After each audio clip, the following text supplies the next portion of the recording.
한번 따라해 볼까요? 열매 맺지 않으면.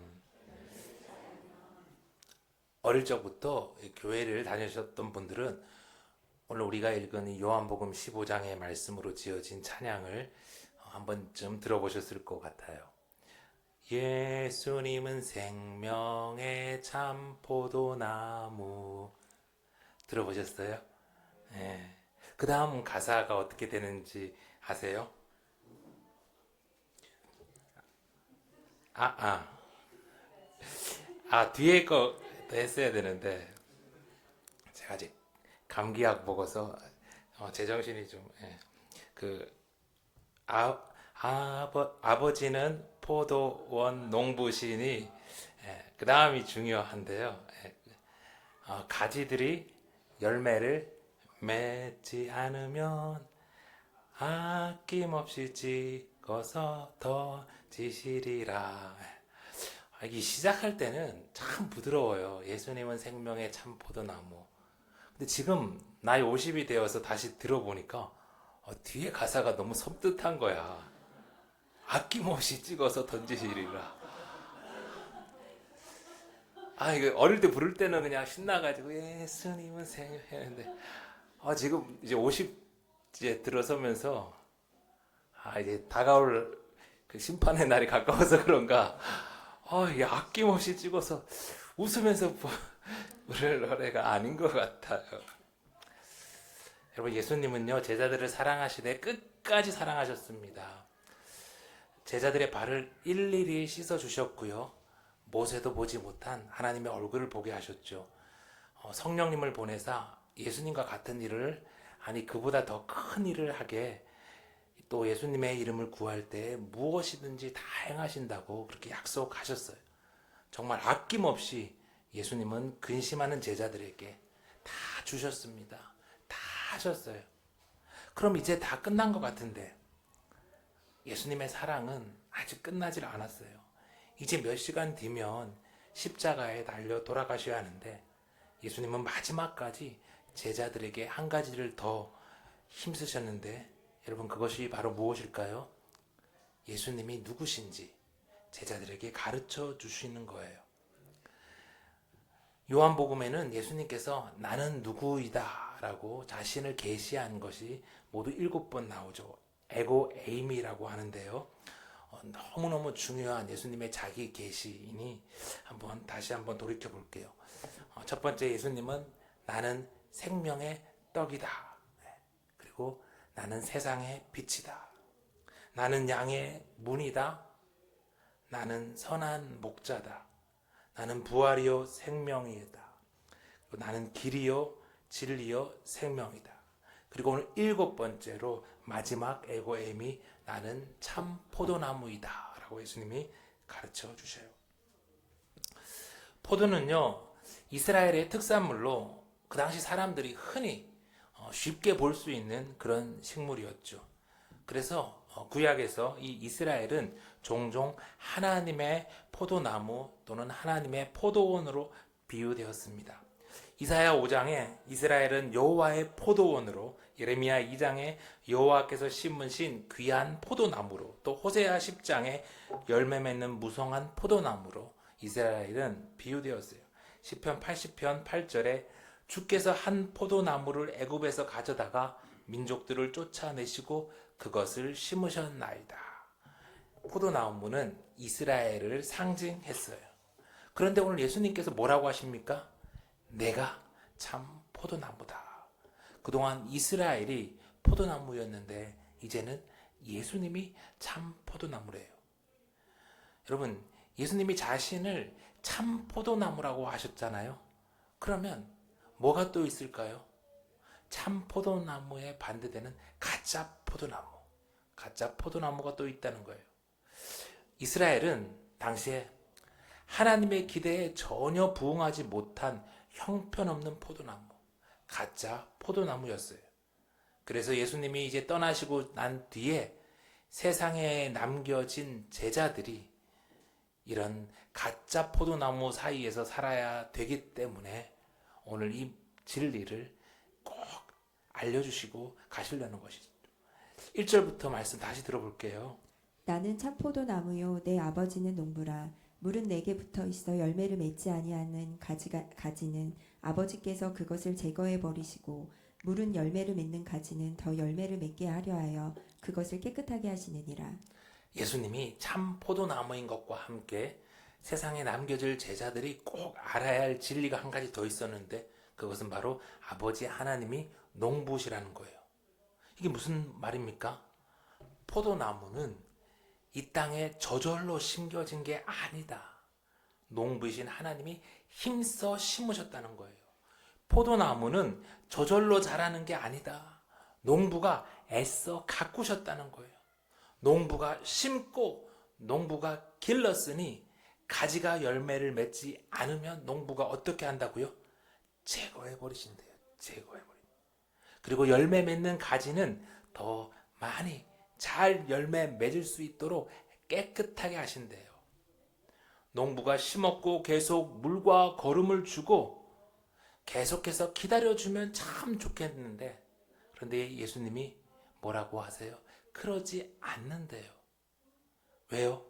농부는 이미 자기 그 가지를 위해서 충분히 줄 만큼 다 주었고 기다릴 만큼 다 기다리셨으니까. 아버지 하나님은 이스라엘을 위해서 이미 모세를 보내셨고 또 수많은 선지자들을 보내었고 마지막으로 아들까지 보내셨으니까 참 포도나무인 예수님까지 이 땅에 다 보내신 이상 더 이상 가지에게 줄 것은 없었어요. 그렇게 다 주셨으니 이제 열매 맺지 않는 가지는 제거하고 열매 맺는 가지는 더 열매 맺도록 깨끗하게 하신대요. 두려운 말이지만 참 인정하기 싫지만 그게 우리를 이 땅에 심으시고 독생자까지 아낌없이 다 내어주신 창조주 하나님의 뜻이고 우리 모두에게 다가올 미래입니다. 그래서 예수님은 마지막까지 이 진리를 제자들한테 꼭 알려주시는 거죠. 그렇다면 여러분, 농부가 가지를 제거하고 또 깨끗게 하는 그 기준은 무엇입니까? 그 가지의 꽃이 얼마나 아름답게 피었냐, 그 가지의 잎사귀가 얼마나 풍성하게 달려있냐가 아니라 뭐만 본다? 오직 열매. 열매 맺은 가지는 깨끗하게 될 것이고 열매 맺지 않는 가지는 제거하실 거예요. 그런데 여러분,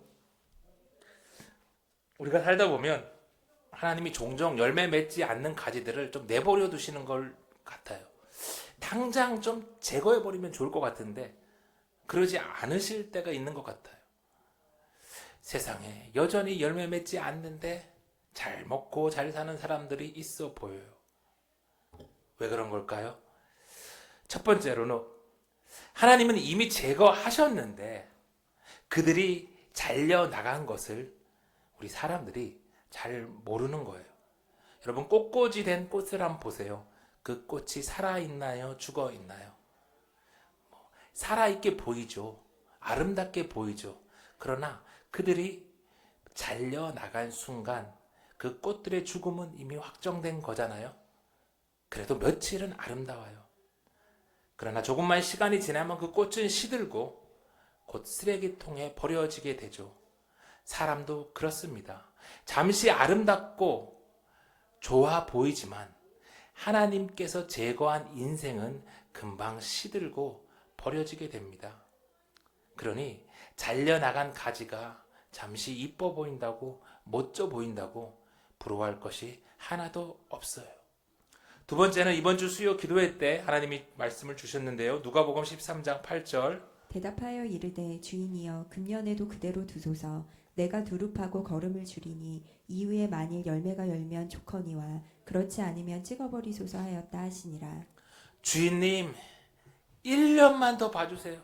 제가 땅을 파고 거름을 주겠습니다. 제가 더 노력할 테니까 한 번만 더 기회를 달라고 간청하는 포도원지기 때문이에요. 저와 여러분이 잘해서가 아니라 아직 열매를 맺지 못하는 우리를 위하여 간청하시고 애쓰시는 포도원직이 예수님 때문에 우리의 인생이 잠시 연장된 거예요. 지금도 하나님 보좌 우편에 계셔서 한 번만 더 기회를 달라고 간청하시는, 중보하시는 예수님 때문에 우리의 심판이 잠시 연기되어 있는 거죠. 그러니 아직 기회가 있을 때 우리는 어서 열매 맺어야 합니다. 예수님 때문에 마지막으로 금년의 기회를 한 번 더 얻었는데 열매 맺지 않으면, 그저 오늘도 나의 만족을 위해서 살면 내년이 올 때 찍어 버려지는 거예요. 예수님이 하신 이 경고대로 예수님이 십자가에 죽으시고 부활하시고 승천한 이후 한 세대가 지나자 AD 70년 열매 맺지 않던 이스라엘과 예루살렘 성전은 돌 위에 돌 하나도 남지 못하고 처참하게 무너져 버렸어요. 성전을 붙들고 있던 그 수십만의 사람들까지도 함께 멸망했죠. 잔인하지만 가슴 아프지만 잘려져 나간 거예요. 여러분, 1년만 더 기회를 달라는 예수님의 요청을 하나님께서 언제까지 듣고 기다려 주실지 우리는 알 수가 없습니다. 어쩌면 누군가에게는 금년이 마지막 기다림의 시간일 수 있어요. 그러니 기회에 사라지기 전에 우리는 꼭 열매를 맺어야 합니다. 오늘 하나님이 열매를 맺지 않는 가지를 당장 제거하지 않는 데에는 한 가지 이유가 더 있죠. 마태복음 13장 우리 29절의 말씀이에요. 주인이 이르되 가만두라. 가라지를 뽑다가 곡식까지 뽑을까 염려하노라. 둘 다 추수 때까지 함께 자라게 두라. 추수 때에 내가 추수꾼들에게 말하기를 가라지는 먼저 거두어 불사르게 단으로 묶고 곡식은 모아 내 곡간에 넣으라 하리라. 혹시라도 가라지를 뽑다가 알곡이 다칠까봐 염려하사 하나님이 괴로우시지만 기다려주시는 거예요.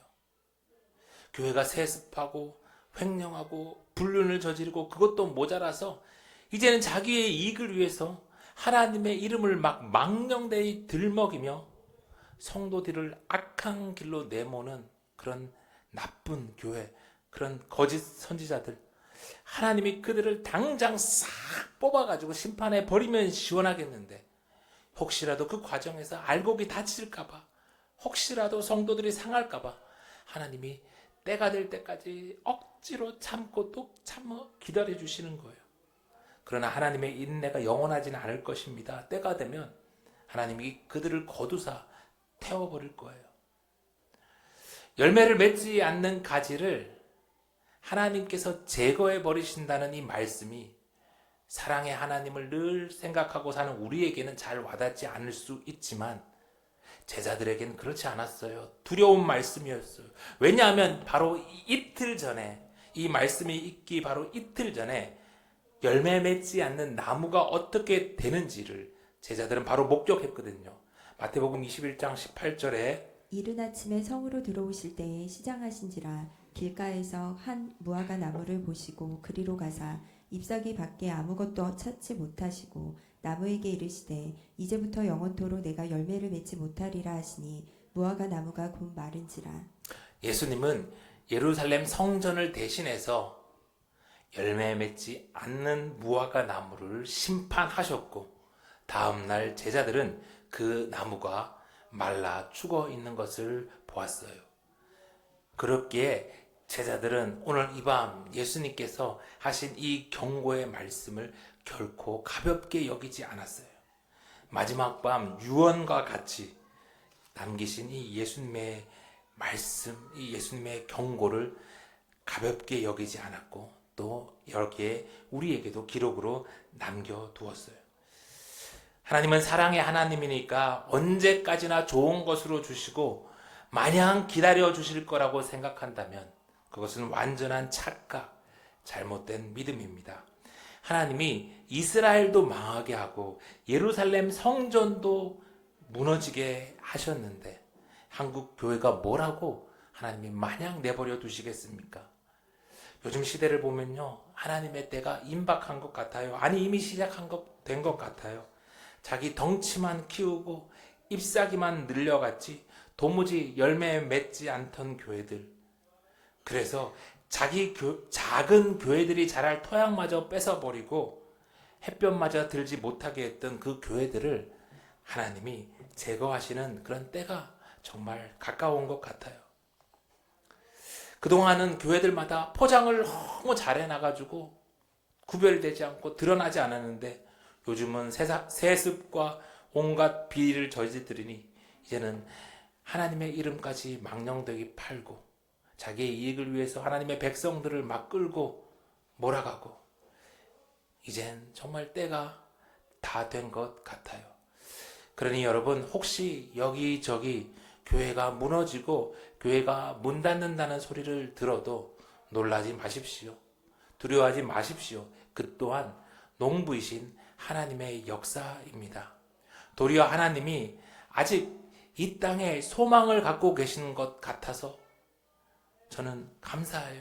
새로운 가지가 열매 맺을 수 있도록 하나님이 깨끗게 하시는 것, 아직 이 땅에 소망을 갖고 계시는 것 감사해요. 그렇다면 여러분, 농부가 가지를 제거하고 깨끗게 하는 바로 그 기준이 된 열매는 무엇입니까? 그동안 많은 교회들이 자기 덩치를 키우고 잎사귀를 무성하게 하고서는 열매를 많이 맺은 줄 알았어요. 그러나 그렇지 않았어요. 수많은 그 가지들, 무슨 교회, 수많은 잎사귀들, 우리는 성도의 숫자가 얼마고 그런 거는 열매가 아니었어요. 포도나무의 열매는 포도이듯이 예수님의 몸된 교회의 열매는 뭐 건물이나 돈이나 뭐 그런 게 아니라 바로 예수님의 제자였어요. 예수님처럼 생각하고 예수님처럼 행동하고 살아가는 예수님 닮은 사람이 바로 교회 열매입니다. 열매. 예수님이 십자가에 달려 죽으시면서까지 자신의 피로 이 땅에 교회를 세우신 이유는 바로 열매. 예수님 닮은 제자들을 이 땅에 남기기 위함이었어요. 그리고 예수님은 바로 이것을 위해서 마태복음 28장 18절에 예수께서 나와 말씀하여 이르시되 하늘과 땅의 모든 권세를 내게 주셨으니 그러므로 너희는 가서 모든 민족을 제자로 삼아. 하늘과 땅의 모든 권세를 주셨어요. 예수님 하신 일과 그리고 그보다 더 큰 일을 할 수 있도록 성령님까지 보내주셨어요. 여러분, 교회는 건물이 크다고 사람이 많다고 돈이 많다고 열매 맺은 게 절대 아닙니다. 예수님이 기다리시는 교회가 맺어야 될 열매, 그건 바로 예수님 닮은 사람, 예수님의 제자들이 열매입니다. 그렇다면 여러분, 열매 맺으려면 어떻게 해야 할까요? 4절부터 내 안에 거하라 나도 너희 안에 거하리라. 가지가 포도나무에 붙어 있지 아니하면 스스로 열매를 맺을 수 없음 같이 너희도 내 안에 있지 아니하면 그러하리라. 나는 포도나무여 너희는 가지라. 그가 내 안에 내가 그 안에 거하면 사람이 열매를 많이 맺나니 나를 떠나서는 너희가 아무것도 할 수 없음이라. 아무리 예배당 건물이 멋져도 아무리 돈이 많아도 소용없어요. 열매 맺으려면 참 포도나무인 예수님 안에 거해야 돼요. 예수님께 붙어야 있어야만 해요. 그런데 여러분, 왜 많은 사람들이 교회를 다니고 또 많은 사람들이 교회 안에서 머무는데 왜 우리는 우리의 삶에서 열매 맺지 못할까요? 참 포도나무인 예수님 안에 거하지 않고 암흑의 교회라는 그 조직에 거하면서 참 포도나무인 예수님께 붙어 있지 않고 암흑의 유명한 목사에게 붙어 있으면서 그 목사 바라보고 의지하면서 자기는 예수님 안에 있다, 예수님께 붙어 있다 착각하고 살아가기 때문이에요. 여러분, 아무리 좋아도요, 암흑의 교회는 예수님이 아닙니다. 아무리 좋아하고 존경해도 암흑의 목사는 예수님이 아니에요. 교회가 예배도 좋고 시설도 좋고 교회 학교도 좋고 다 좋아서 평소 내가 가는 백화점처럼 다 마음에 들어가지고 그 교회 안에서 요람부터 무덤까지 그냥 그 교회 안에서 온 식구가 편안히 있다가 천국에 무난히 갈 걸로 생각하고 그렇게 신앙생활 하는 사람들이 얼마나 많은지 몰라요. 그래서 막 어떤 교회는 요즘 무슨 그런 무덤 사업 이런 것까지도 막 하더라고요. 그런데 여러분, 정말 그 소망대로 그렇게 될까요? 단언하건대 그 안에 있다고 천국 갈 수 있는 교회는 없습니다. 아무개 교회를 평생 다니고 아무개 목사를 평생 좋아하며 따라다녀도 내가 열매를 맺지 않으면 안 되는 거예요. 내가 열매를 안 맺으면 어떻게 된다고요? 6절. 사람이 내 안에 거하지 아니하면 가지처럼 밖에 버려져 마르나니 사람들이 그것을 모아다가 불에 던져 사르느니라. 두렵지만 그게 다가올 진실입니다. 그래서 예수님은 이 마지막 순간까지 제자들에게 그리고 교회에게 이 두렵고 떨리는 말씀을 남기시는 거예요. 대신 돈 없어도 건물 없어도 힘이 없어도 예수님 안에만 있으면, 예수님께 딱 붙어 있으면 어떻게 된다고요? 7절. 너희가 내 안에 거하고 내 말이 너희 안에 거하면 무엇이든지 원하는 대로 구하라. 그리하면 이루리라. 너희가 열매를 많이 맺으면 내 아버지께서 영광을 받으실 것이요 너희는 내 제자가 되리라. 얼마나 감사한 말씀입니까? 우리가 예수님께 붙어만 있으면, 예수님이 우리 안에 있으면, 말씀이 우리 안에 있으면 무엇이든지 구할 때 이루시고 열매도 많이 맺어서 하나님께서 영광 받으실 거래요. 돈 없어도 건물 없어도 예수님께 붙어만 있으면 된대요. 할렐루야. 그런데 여러분, 잘 들으셔야 돼요. 뭐가 먼저예요? 예수님께 붙어 있는 거, 예수님 말씀이 우리 안에 있는 게 먼저예요. 그러면 열매가 맺혀요. 그래야 열매가 맺혀요. 그럴 때 하나님께서 영광을 받아요. 그런데 많은 교회들이 어떻게 했어요?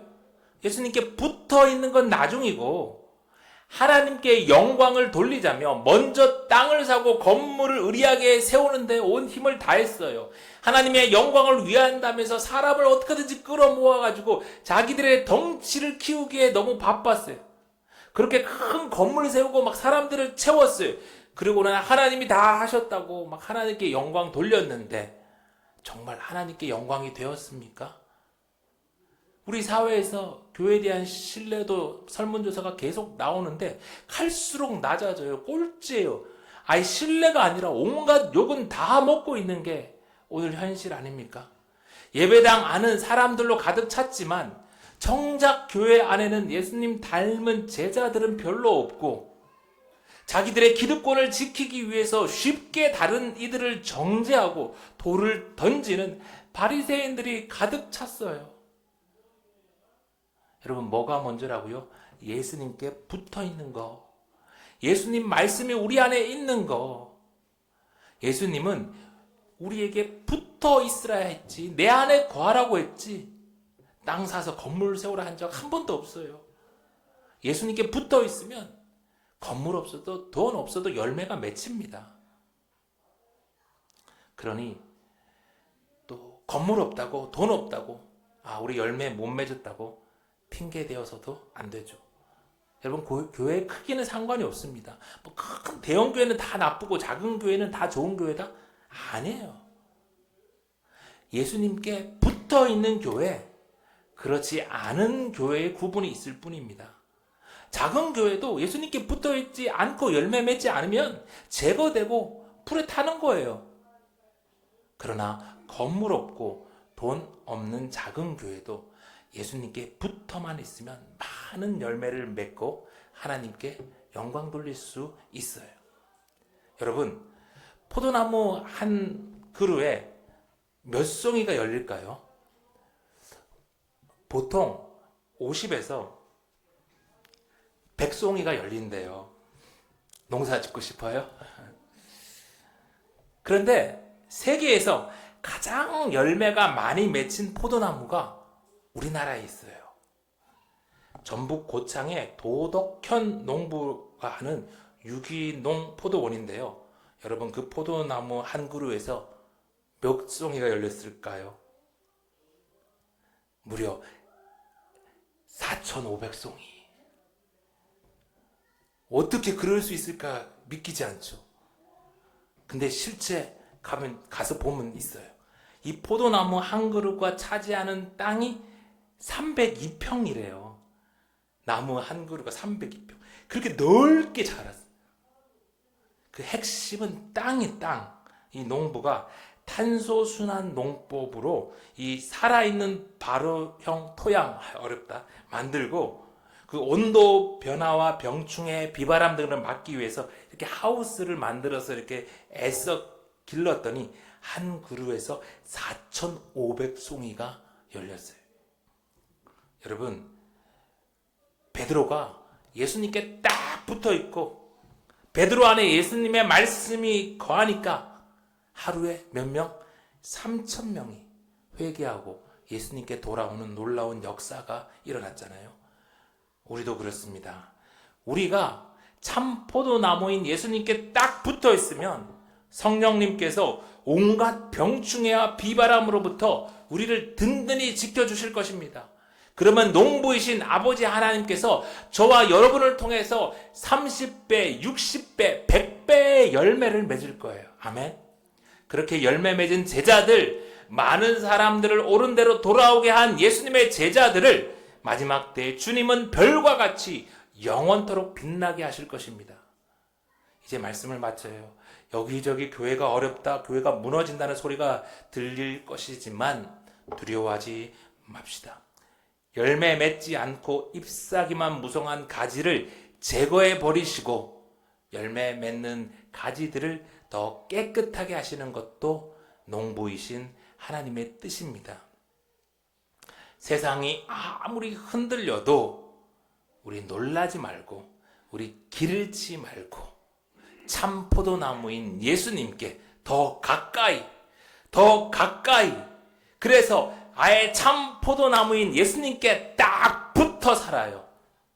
예수님처럼 생각하고 예수님처럼 행동하는 예수님의 제자로 살아갑시다. 돈으로 힘으로 하나님께 영광 돌리려고 하면요 아무것도 못합니다. 그러나 돈 없어도 힘 없어도 예수님께 딱 붙어 있으면 예수님의 말씀이 우리 안에 있으면 많은 열매를 맺을 것이고 하나님께서 저와 여러분을 통해서 영광 받으실 것입니다. 너희가 내 안에 거하고 내 말이 너희 안에 거하면 무엇이든지 원하는 대로 구하라. 그리하면 이루리라. 너희가 열매를 많이 맺으면 내 아버지께서 영광을 받으실 것이요 너희는 내 제자가 되리라. 십자가를 앞에 두고 제자들에게 남기신 우리 예수님의 말씀입니다.